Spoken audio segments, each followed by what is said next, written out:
Hello मेरे दोस्तों, मैं Sandeep sir. Sandeep classes 1 to 7 में आपका स्वागत है। आज मैं आप लोगों के सामने एक ग्रामर का नया टॉपिक प्रस्तुत करने जा रहा हूँ। इसमें आपको आज मैं प्रीपोजिशन बताऊंगा और प्रीपोजिशन अपने आप में बहुत ही इम्पॉर्टेंट होता है। आप लोग प्रीपोजिशन के बारे में भी जानते हैं। प्रीपोजिशन कोई भी बड़ी एग्जामिनेशन क्षेत्र ऐसा नहीं है जिसमें प्रीपोजिशन नहीं पूछा जाता है। माय डियर स्टूडेंट, मेरे कहने का तात्पर्य समझिए, अभी हम जितने भी ग्रामर पढ़ा है अभी बेसिकली थोड़ा थोड़ा परिचय करा रहे हैं। इसका डिस्क्राइब अभी हमारा बाकी है। हर चीज के बारे में, एक एक चीज के बारे में बहुत विधिवत डिस्क्राइब करा हूँ। अभी तो हल्का हल्का परिचय करा रहा हूँ, थोड़ा आप जाने, थोड़ा सा जाने आप। और एक एक टॉपिक को उठाऊंगा और मैं विस्तार रूप से विधिवत एक एक चीज मैं बताऊंगा। अभी तो मैं फिलहाल जस्ट स्टार्ट करने जा रहा हूं। अभी फिलहाल प्रीपोजिशन और उसका हल्का सा परिचय भी कराऊंगा। और ये प्रीपोजिशन लगभग जब स्टार्ट करूंगा लगभग में 15-16 दिन का प्रीपोजिशन है और एकदम विधिवत बताऊंगा कि किसी भी कंपटीशन क्षेत्र में आप प्रीपोजिशन से हार नहीं मानेंगे। अभी हम फिलहाल व्हाइट बोर्ड को चलते हैं और आपको दिखाते हैं कि प्रीपोजिशन का डिफिनेशन क्या होता है। चलिए व्हाइट बोर्ड को चलते हैं। देखो बच्चों, प्रीपोजिशन, प्री मने पहले, देखिए इसको तोड़ दिया जाए तो प्री मने होता है पहले, अपोजिशन मने स्थान।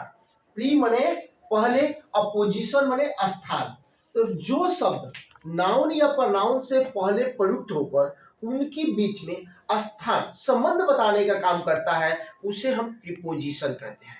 फॉर एग्जाम्पल देखिए, जैसे कि बात में बोर्ड पर बताया गया है। प्रीपोजिशन की बात करें हम, प्रीपोजिशन वह शब्द है जो किसी नाउन या प्रोनाउन के पहले आकर उसका संबंध वाक्य के अन्य शब्दों के साथ जोड़ता है, उसे हम प्रीपोजिशन कहते हैं। उसे हम प्रीपोजिशन कहते हैं। आइए देखिए, फॉर एग्जांपल की बात करें तो एट हो गया, इन हो गया, ऑन हो गया, बिटवीन हो गया, एमंग हो गया, इनटू हो गया, बाय हो गया। ये etc बहुत सारे प्रीपोजिशन हैं। बहुत सारे प्रीपोजिशन के बारे में हम लोग को पढ़ना है और एक एक चीज को अगर हम पढ़ाया जाए, जैसे एट के बारे में बताया जाए तो एट को ही बनाने पे एक का ही लेक्चर बनेगा, ओनली वीडियो। खाली एट का प्रयोग, इन का प्रयोग, इनटू का प्रयोग, विथ का प्रयोग, बिटवीन का प्रयोग, अमंग का प्रयोग, सबका एक एक सेपरेट वीडियो बनाऊंगे उस पर और एकदम डीपली से उसको बताऊंगा कि एट का प्रयोग कहाँ होता है, एट और इन का प्रयोग कहाँ होता है, दोनों में डिफरेंट क्या होता है, सबको एकदम तोड़ तोड़ के मैं समझाऊंगा आपको। अभी हम चलते हैं, एक पर देते हैं एग्जाम्पल के माध्यम से आपको समझाने की कोशिश करूंगा कि किस तरह से ये संबंध एक दूसरे पर स्थापित करते हैं। आइए देखते हैं। ये कह रहा है कि ए बर्ड, सेंटेंस में देखिए, a bird is sitting on the branch of a tree. कह रहा है कि एक पक्षी जो है पेड़ के एक शाखा पर बैठी हुई। तो हम देखते हैं कि ये पक्षी का संबंध, ये ब्रांच की शाखा का संबंध, दोनों के बीच में जो संबंध जोड़ने का काम कर रहा है वो प्रीपोजिशन है। पर अगर यह प्रीपोजिशन हटा दिया जाए, ऑन हटा दिया जाए, अर्थ का अनर्थ हो जाएगा। इसका अर्थ होगा कि ये पक्षी जो है पेड़ पर है, एक पक्षी पेड़ बैठी है, थोड़ा अर्थ अनर्थ हो जाएगा। यही संबंध जो है, आन जो है इसके ऊपर संबंध जोड़ रहा है कि एक पक्षी जो है पेड़ के ऊपर बैठी हुई है। तो पर जो शब्द है ये दो नाउनों के बीच में संबंध जोड़ने का काम करता है। यह भी ट्री जो है, ये ब्रांच जो है नाउन है और ये बर्ड भी नाउन है और दोनों के बीच में संबंध जोड़ने का काम करता है प्रीपोजिशन। आइए दूसरे एग्जांपल को देखते हैं।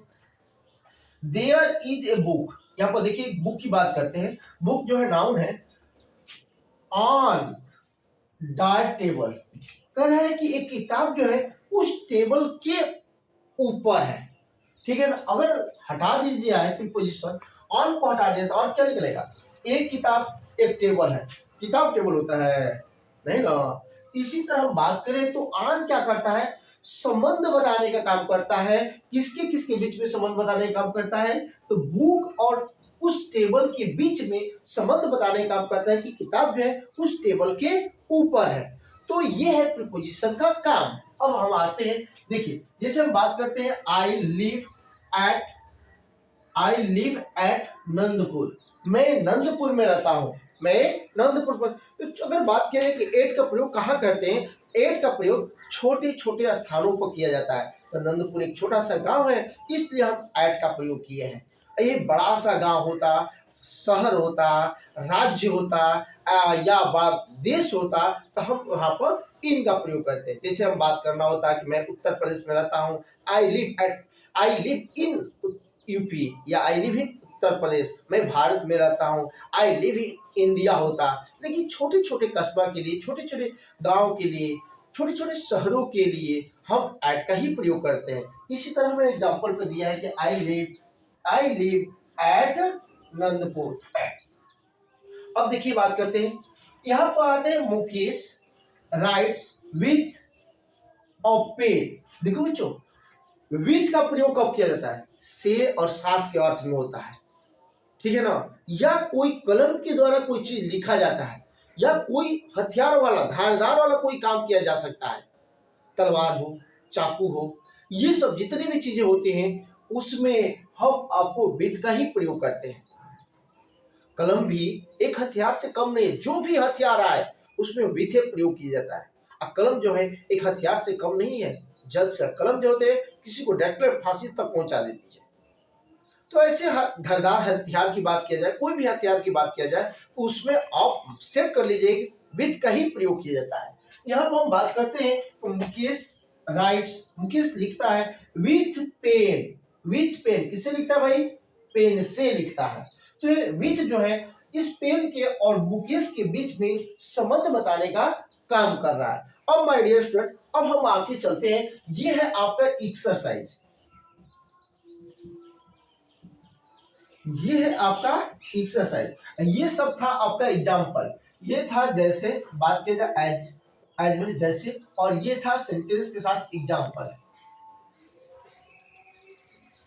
एग्जाम्पल्स। ये सब एग्जाम्पल थे जो आपको 4 एग्जाम्पल दिए गए हैं, 1 2 3 4, जिसमें विरोध आपको समझा दिया गया। और ये एक्सरसाइज शायद 6 है, 7th एक्सरसाइज आपका है प्रीपोजिशन का, और प्रीपोजिशन में 7th एक्सरसाइज है। और ये एक्सरसाइज केवल आपके लिए थोड़ा सा हिंट कर दे रहा हूं कि किस तरह से इसको करना है। देखिए इसमें करना क्या है, आपको इसमें एक एक वर्ड को आपको छांटना है और एक एक वर्ड को आपको बताना है, और इसमें प्रीपोजिशन खास तौर से अंडरलाइन करना है, सर्कल कर दीजिए प्रीपोजिशन को, और हर वर्ड के बारे में एक एक वर्ड बताइए कि एक एक वर्ड है तो इसमें क्या है। आइए हम चलते हैं सेंटेंस की ओर।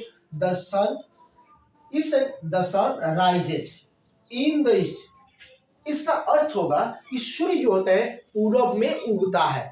इसमें आपको हर वर्ड के बारे में बता रहा हूं। इस सेंटेंस में पार्ट्स ऑफ स्पीच में से हर वर्ड है तो क्या है। आइए देखिए, करें द सन जो है आपका क्या है, नाउन है। द सन क्या है आपका, नाउन है। और यहां पर बात करते हैं कौन सा नाउन है, तो प्रॉपर नाउन है। सन को हम किस में रखते हैं, प्रॉपर नाउन में रखते हैं। और यहाँ पर राइजेज ये आपका वर्ब है। कौन सा वर्ब है, तो एमवी मेन वर्ब है। इन क्या है इसमें, इन यहाँ पर प्रीपोजिशन का काम कर रहा है। द क्या है आपका आर्टिकल है, आर्टिकल। और ईस्ट क्या हो गया, ईएस्ट। ईस्ट जो है आपका नाउन है। ईस्ट क्या हो गया, नाउन। तो मेन चीज हमें यही चीज को छानना है कि इन इसमें प्रीपोजिशन है। सूर्य पूरब में उगता है तो इसमें इन क्या है, प्रीपोजिशन है। तो ऐसे हम हर वर्ड को बात करते हैं। दूसरे से एग्जाम्पल पाते हैं। दूसरा एग्जाम्पल दिया गया आपका, ये दिया गया the sun sets in the waste.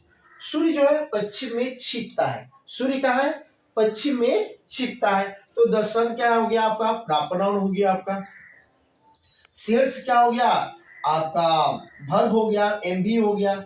और इन क्या हो गया आपका, प्रीपोजिशन हो गया। और द क्या हो गया आपका, आर्टिकल हो गया। और वेस्ट क्या हो गया आपका, नाउन हो गया। कौन सा नाउन, कॉमन नाउन। और इसी तरह आपको ये है, Ganesh was the son of Shankar. Ganesh जो है शंकर जी के पुत्र है। और इसमें बता रहा है कि प्रीपोजिशन क्या है, तो आपका ऑफ प्रीपोजिशन है। और ये शंकर जी और गणेश जी के बीच में संबंध बताने का काम करता है। जो प्रीपोजिशन काम करता है, Rani was the sister of Mahesh. Rani जो है महेश की बहन है। और इस तरह से दिया गया है, the chair is made of would. यह चेयर जो है लकड़ी का बना हुआ है। और ये रहा आपके लिए my father came on Monday. Monday में कैपिटल एम कर दिया जाए, ये मंडे। तो यहाँ पर आपको प्रीपोजिशन छांटना है और इस तरह से बहुत सारे एक्सरसाइज करना है। अगर इसके बावजूद भी आपको जो समझ में नहीं आया उस पर कमेंट करिए। ओके।